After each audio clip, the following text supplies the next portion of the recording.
Pilots may wonder, how can I get my medical certification if I have high blood pressure?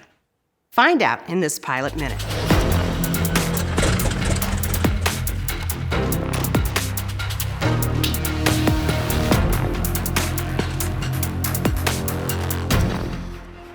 There are many medical conditions, including hypertension, where the AME can issue the medical certificate.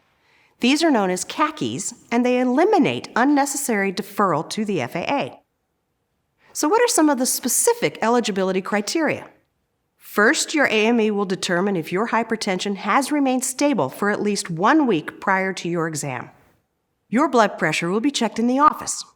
Blood pressure less than or equal to 155 systolic and 95 diastolic is acceptable for FAA medical certification. You may be surprised to learn that the majority of common blood pressure medications can be approved for flight. Up to 3 medications alone or in combination are allowed. CACI issuance still applies even if you were previously on a special issuance or if you are currently on a special issuance for a different condition. Applicants for first and second class medical certificates must provide CACI criteria to their AME annually. Applicants for third class certificates must provide the information with each required exam.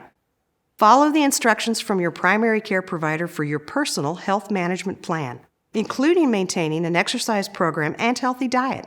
These behaviors will help prolong your flying career. For more information and frequently asked questions about hypertension, see the links in the video description.